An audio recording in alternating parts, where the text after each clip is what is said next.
এগুলা জবরদস্তি চলতেছে আমাদের উপর। এটাই দেখেন মালগুলোর ভিতরে কি পোকা আছে, কত ফ্রেশ। না না, এটা খালি তো মরে দিবি মানুষ। কয়টা মতো করেন এটা বলবেন কেন? না আপনার মানুষকে যদি বুঝাই দেয়, যেহেতু এই মালগুলো আমি ডিসপ্লেতে রাখি নাই, মাল একদিন দুই দিন ডেট গেছে, আমি রাখছি, আমি যেখান থেকে কিনছি সেখানে তাকে আমি ব্যাক করে দিতাম বা তাকে বলতাম, তাহলে কি আমি হয়তো এর প্রতিকার পাইতাম।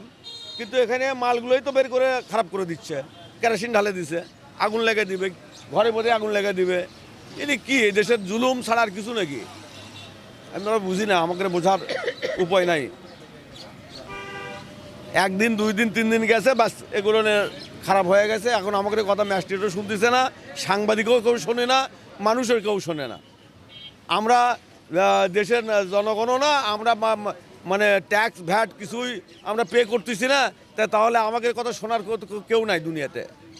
আজ আমরা জাতীয় ভোক্তা অধিকার সংরক্ষণ অধিদপ্তর এবং কৃষি বিপণন অধিদপ্তরের আজকে একটি যৌথ মনিটরিং কার্যক্রম পরিচালনা করেছি বগুড়া জেলার স্টেশন রোড এলাকায়। যে আপনারা দেখতেই পাচ্ছেন যে আমরা খেজুরের বিভিন্ন ধরনের আড়তদার যারা আছেন তাদের এখানে আমরা মনিটরিং কার্যক্রম পরিচালনা করেছি। তো আজকে কিন্তু আমরা ইতিমধ্যেই একটি প্রতিষ্ঠানে কিন্তু প্রায় 300 কেজির মতন মেয়াদ উত্তীর্ণ খেজুর আমরা বের করেছি, যেগুলো আসলে বিক্রয়ের জন্য উনি সংরক্ষণ করেছিলেন।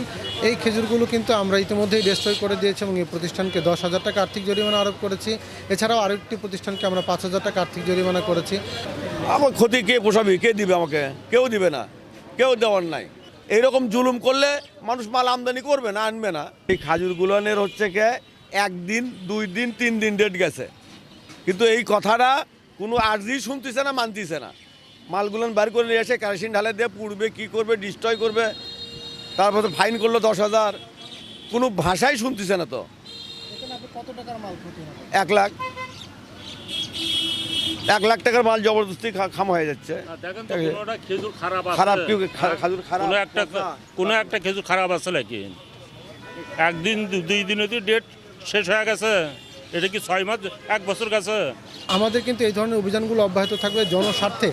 আমরা কিন্তু ভোক্তা অধিকার, নিরাপদ খাদ্য, কৃষি বিপণন মাঠ পর্যায়ে কিন্তু আমরা কাজ করছি এবং আমাদের এই অভিযানগুলো কিন্তু পুরো রমজান মাসে অব্যাহত থাকবে এবং যারাই অপরাধ করবেন তাদের প্রতি আমাদের কঠোর বার্তা থাকবে এবং তাদের প্রতি আমাদের সর্বোচ্চ আইনানুগ ব্যবস্থা গ্রহণ করা হবে। অসাধু ব্যবসায়ীদের প্রতি আমাদের একটাই বার্তা যে এই ধরনের কাজ যারা করবে তাদেরকে আইনের সর্বোচ্চ প্রয়োগ করা হবে, তাদেরকে আর্থিক জরিমানার পাশাপাশি তাদেরকে জেলের ব্যবস্থাও করা হবে। এটুকু আমরা আপনাদেরকে ইনশিওর করতে পারি।